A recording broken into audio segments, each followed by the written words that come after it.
व्यवस्था जहां की वहीं साथ ही साथ देश के अंदर इंफ्रास्ट्रक्चर डेवलपमेंट के लिए, देश के बुनियादी ढांचागत विकास के लिए अभूतपूर्व योजनाओं को बनाते हुए इस देश ने देखा। देश के अंदर सरकारें कैसे होनी चाहिए, मोदी जी के नेतृत्व पर देश ने विश्वास किया और उस विश्वास का परिणाम था 2019 में एक बार फिर से मोदी जी के नेतृत्व में भारतीय जनता पार्टी की सरकार 2014 से अधिक मतों से विजयी बनकर के फिर से देश के अंदर शासन कर रही है। याद करिए 2014 में मोदी जी ने कहा था 5 वर्ष देश के गरीबों के लिए, देश के आम नागरिक के लिए, देश के ढांचागत विश्वास के लिए और वैश्विक मंच पर भारत की प्रतिष्ठा के लिए। ये कार्यक्रम अनवरत चलेंगे, लेकिन आगामी 5 वर्ष देश की उन आकांक्षाओं की पूर्ति के लिए, जिन आकांक्षाओं की पूर्ति के लिए वर्षों से, दशकों से, सदियों से प्रत्येक भारतवासी लालायित दिखता था, ये 5 वर्ष उन कार्यक्रमों को एक एक कड़ी में आगे बढ़ाने का हिस्सा है। और आपने देखा होगा अभी मोदी जी के नेतृत्व की सरकार को 5-6 माह का कार्यकाल ही पूरा कर पाई है और 6 माह के अंदर आपने देखा होगा देश के अंदर ऐतिहासिक फैसलों की एक झड़ी सी लग चुकी है। देश के अंदर महिला सशक्तिकरण की बात आजादी के बाद से हो रही है, लेकिन भाइयों बहनों, महिला सशक्तिकरण तब तक नहीं हो सकता जब तक महिला अपने घर में सम्मान नहीं पाएगी। और 3 तलाक की कुप्रथा को पूरी तरह प्रतिबंधित करने का ऐतिहासिक फैसला लेकर के महिला सशक्तिकरण की दिशा में ऐतिहासिक कदम प्रधानमंत्री मोदी जी के नेतृत्व में भारतीय जनता पार्टी की सरकार ने जहां लिया, वहीं साथ ही साथ कश्मीर की धारा 370 को, जिसके बारे में बाबा साहब भीमराव अंबेडकर कहा करते थे कि कश्मीर की धारा 370 देश के अंदर अलगाववाद का कारण बनेगी। इस धारा 370 को समाप्त करने का ऐतिहासिक निर्णय भी अगर किसी ने लिया, प्रधानमंत्री मोदी जी के नेतृत्व में भारतीय जनता पार्टी की सरकार ने लिया। भाइयों बहनों, 500 वर्षों से हर भारतवासी की एक तमन्ना थी, जिसके लिए 76 से अधिक युद्ध लड़े गए, 3 लाख से अधिक हिंदू बलिदान होता है, लेकिन कभी भी उसकी आवाज को महत्व नहीं दिया जाता है।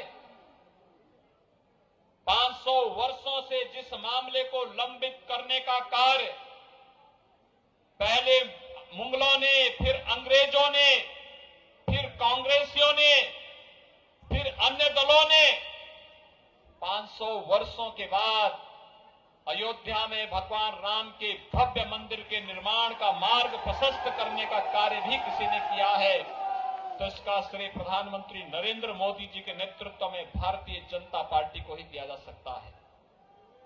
भाइयों बहनों, आज कोई संदेह नहीं, जो लोग कहते थे कि अयोध्या के बारे में फैसला लेंगे तो खून की नदियां बहेंगी, तो मैं उनको आश्वस्त करता था, चिंता मत करो, उत्तर प्रदेश में मैं हूं, एक मच्छर भी नहीं मरने वाला है।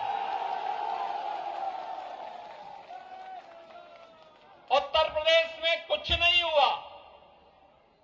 ऐसे लोग डराते थे कि धारा 370 को समाप्त करोगे तो देश में खून की नदियां बहेंगी। भाइयों बहनों, कुछ नहीं हुआ, पत्थरबाज गायब हो गए। पाकिस्तान परस्त आतंकवादी या तो वापस पाकिस्तान से आने की हिम्मत नहीं कर रहा है, और आ रहा है तो फिर कुत्ते की मौत भी मारा जा रहा है। आज आतंकवादियों को बिरयानी नहीं खिलाई जा रही है। ये बिरयानी खिलाने का शौक या तो कश्मीर के अंदर कांग्रेस को था या फिर बिरयानी खिलाने का शौक शाहीन बाग जैसी घटनाओं में केजरीवाल को है, भारतीय जनता पार्टी को नहीं है। जो देश के खिलाफ, देश के संविधान के खिलाफ, बाबा साहब भीमराव अंबेडकर के द्वारा बनाए गए संविधान के खिलाफ जिस व्यक्ति का आचरण होगा उसके साथ कोई समझौता नहीं होगा। भारतीय जनता पार्टी इस बात पर विश्वास करती है और आज यही कहने के लिए हम लोग आए हैं कि चुनाव एक तरफ भारतीय जनता पार्टी विकास, सुशासन और राष्ट्रवाद के मुद्दे को लेकर के आपके सामने आई है और दूसरी तरफ प्रधानमंत्री मोदी जी के नेतृत्व में भारतीय जनता पार्टी अपने इन मुद्दों को लेकर के देश के अंदर आई है। देश की जनता जनार्दन का समर्थन मांगने के लिए जनता का पार समर्थन भारतीय जनता पार्टी नेतृत्व की सरकार को प्राप्त हो रहा है। लेकिन भाइयों बहनों, अगर विकास की रफ्तार को तीव्र करना है, केंद्र सरकार की लोक कल्याणकारी विकासपरक योजनाओं का लाभ जमीन पर दिखाई दे, इसके लिए राज्य में भी सरकार होनी आवश्यक है और उस क्रम में जनता जनार्दन मोदी जी के समर्थन में, भारतीय जनता पार्टी के समर्थन में दिखाई देती है। लेकिन केजरीवाल के समर्थन में पाकिस्तान का मंत्री अपील करता है।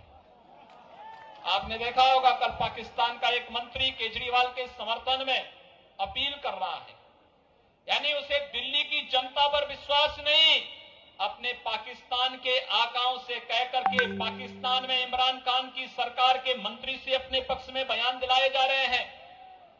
भाइयों बहनों, इन चेहरों को थोड़ा पहचान लीजिए, बहुत ठीक से पहचान लीजिए, क्योंकि ये लोग देश की सुरक्षा के लिए घातक हैं, विकास के लिए खतरनाक है, आने वाली पीढ़ी के भविष्य के साथ खिलवाड़ करने वाले लोग हैं, झूठे नारे और गुमराह करने वाले वक्तव्यों के माध्यम से देश के वातावरण को खराब करने वाले हैं।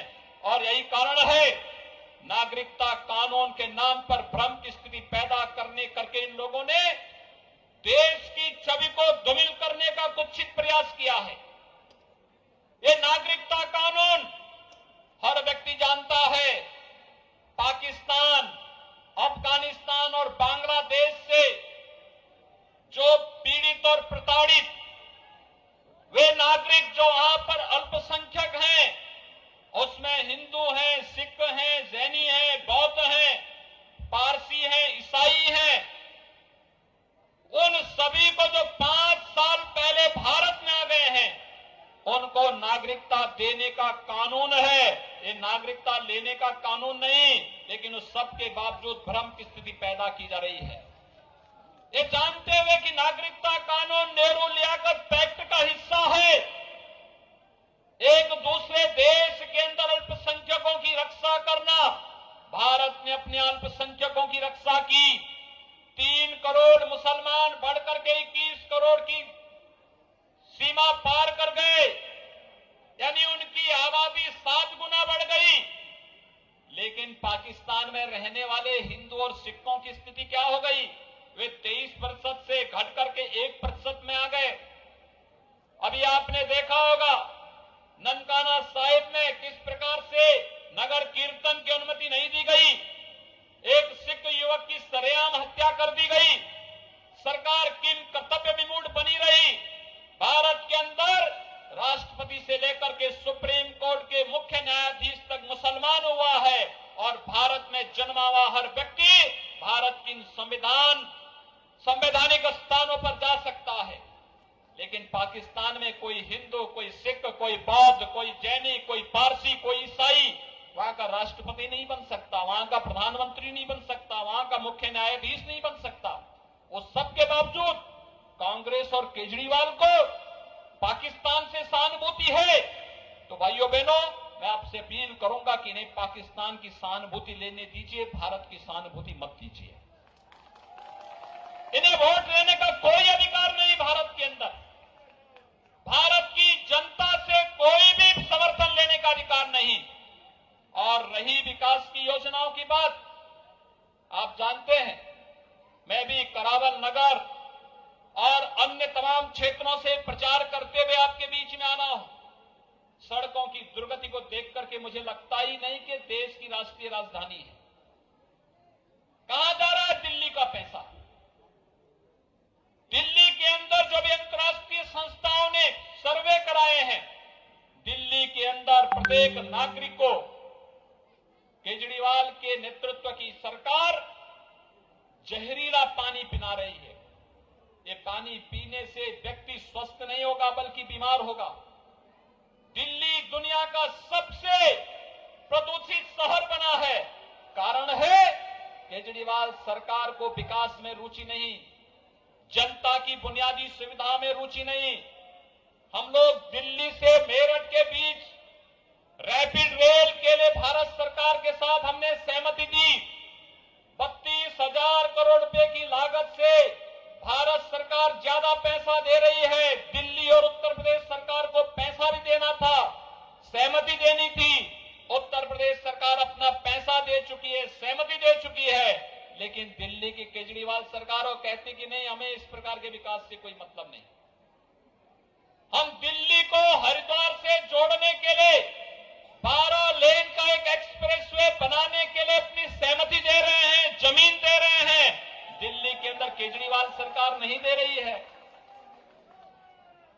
आपने देखा होगा दिल्ली से पहले उत्तर प्रदेश में भारतीय जनता पार्टी सरकार आने के पहले, जब उत्तर प्रदेश में मेरी सरकार नहीं थी, उत्तर प्रदेश के अंदर कावड़ यात्रा पे रोक लगा दी गई थी। और भाइयों बहनों, कावड़ यात्रा पे रोक इस कदर लगी थी, पहले तो सरकार ने फैसला किया था कि कावड़ यात्रा नहीं निकलेगी। उन्होंने तमाम प्रकार से उसमें आपत्तियां लगा दी कि इसमें डीजे नहीं बजेगा, शंख नहीं बजेगा, घंट नहीं बजेगा, कोई भी किसी भी प्रकार की कोई भी ऐसी गतिविधि नहीं होगी। अगर कोई पैदल जाना चाहता तो अकेले जा सकता है, समूह में नहीं जा सकता। तो मैं बार बार जब मैं मुख्यमंत्री बना, मैंने अपने प्रदेश के डीजीपी से कहा, मैंने कहा जाकर के थोड़ा पूछो भी किसके मामले में आसपास के सभी राज्यों के साथ बैठक करके कावड़ यात्रा की कुशलता के साथ यात्रा हो, इसके बारे में एक ठोस कार्य योजना तैयार हो जाए। ये लोग आए, इन्होंने कहा कि साहब हम लोग पिछली बार जो योजना बनी थी वही है। मैंने कहा क्या है ये? उन्होंने कहा कि इसमें डीजे नहीं बजेगा, शंख नहीं बजेगा, घंट नहीं बजेगा। तो मैंने कहा भी ये भगवान शिव की कावड़ यात्रा है या कोई शव यात्रा है? उत्तर प्रदेश के अंदर कावड़ यात्रा निकलेगी, श्रद्धालु दिल्ली का हो, हरियाणा का हो, पंजाब का हो, राजस्थान का हो, उत्तर प्रदेश का हो, उत्तराखंड का हो, या कोई भी शिव भक्त हो, बड़ी धूमधाम के साथ कावड़ यात्रा में जाएगा। डीजे भी बजाएगा, शंख भी बजाएगा, घंट भी बजाएगा, और जगह जगह उसकी सुविधा की व्यवस्था करो, और हेलीकॉप्टर से पुष्प वर्षा की व्यवस्था भी करो। लोग बोलते थे कि कावड़ यात्रा निकालेंगे तो ऐसा ना हो कि मिक्स पॉपुलेशन के बीच में जाके दंगा होगा। मैंने कहा जिसको स्वर्गलोक की यात्रा करनी होगी तो यात्रा दंगा करवा ले। और भाइयों बहनों, आपने देखा होगा कावड़ यात्रा में प्रतिवर्ष 4 करोड़ 5 करोड़ श्रद्धालु जाता है, न दंगा होता है न कोई अव्यवस्था फैलती है।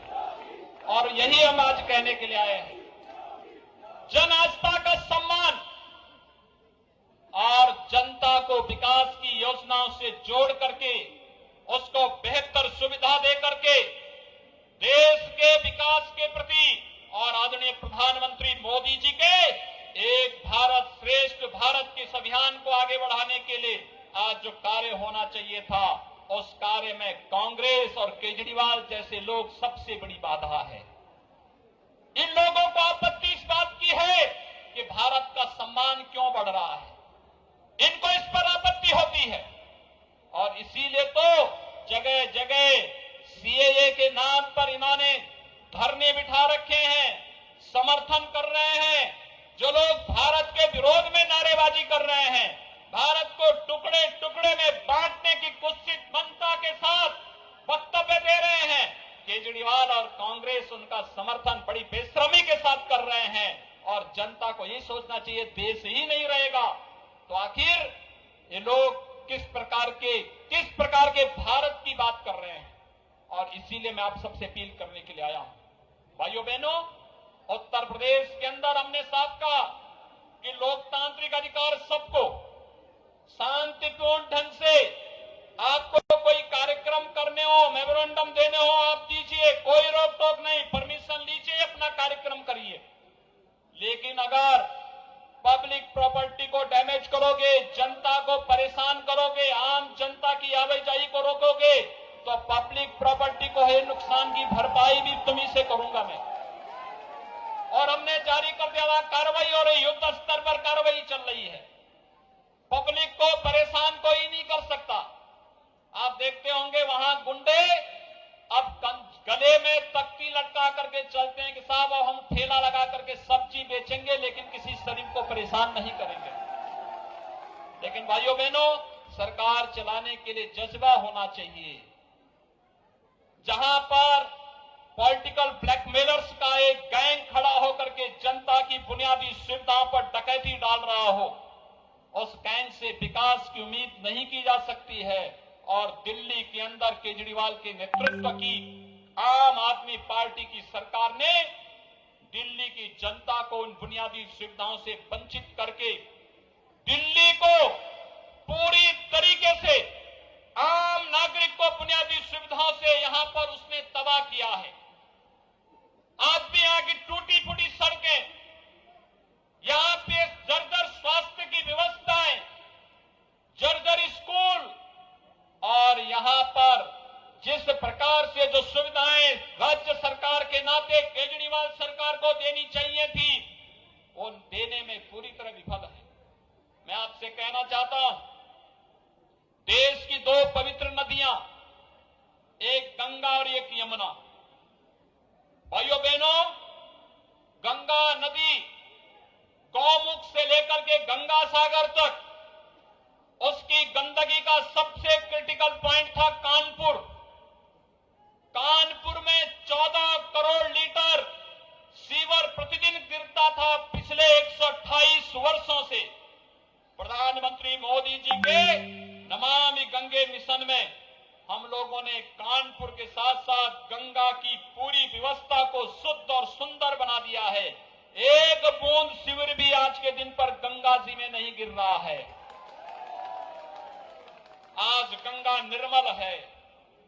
मैं बसंत पंचमी को प्रयागराज में स्वयं गया था, गंगा में डुबकी लगा करके पुण्य का भागीदार बना।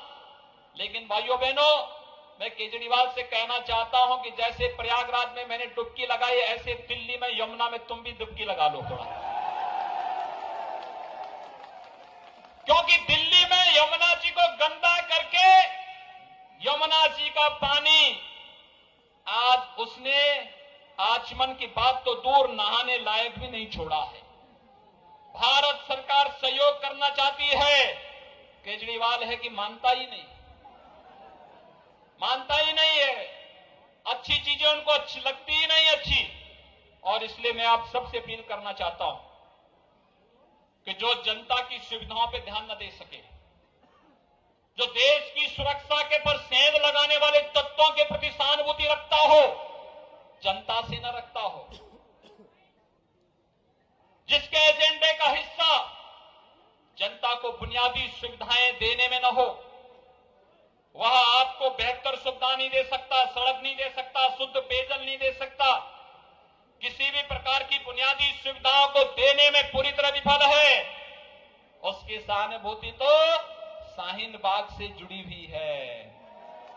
और शाहीन बाग में लगने वाले भारत विरोधी नारे, भारत को टुकड़े टुकड़ों में बांटने की कुत्सित मंशा के साथ जिस प्रकार की हरकतें देश के अंदर, भारत पूरे देश के वातावरण को खराब करने की कुत्सित मंशा के साथ इन्होंने कार्य करना प्रारंभ किया है, हर जागरूक नागरिक का दायित्व बनता है कि हम इस प्रकार के असंवैधानिक, अनैतिक और अवैध कृत्यों को सहानुभूति रखने वाले और देश के दुश्मनों की सहानुभूति बटोरने वाले किसी भी व्यक्ति को अपना वोट देकर के भारत के लोकतंत्र को कलंकित करने का कार्य कतई न करें।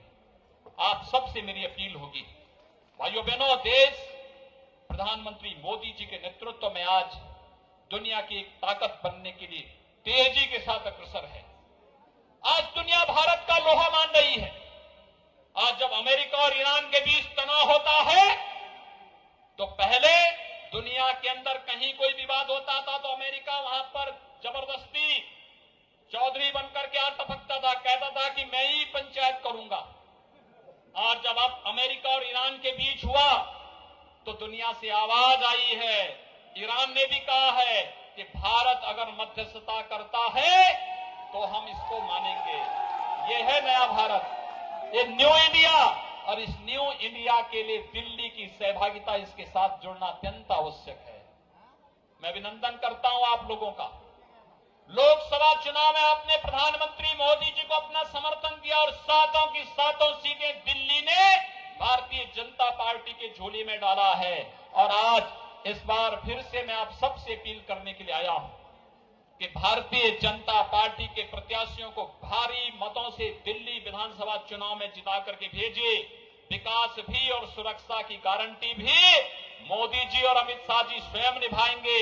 कहीं किसी के पास आपको जाने की आवश्यकता नहीं होगी। यही अपील करने के लिए श्री राजकुमार भाटिया जी को भारतीय जनता पार्टी ने अपना प्रत्याशी बनाया है। इन्होंने बेहतरीन कार्य किया है। संगठन के रूप में जहां जब जो दायित्व दिया गया, एक निष्ठावान कार्यकर्ता के रूप में इन्होंने कार्य किया है। ये विधायक बनेंगे, आदर्श नगर विधानसभा को नाम के अनुरूप ही करके दिखाएंगे। यही अपील करते हुए 8 फरवरी को दिल्ली विधानसभा चुनाव में भारतीय जनता पार्टी के प्रत्याशी श्री राजकुमार भाटिया को भारी मतों से विजयी बनाने की अपील करते हुए मैं वाणी को देता हूं विराम। जय जय श्री राम, जय जय श्री राम।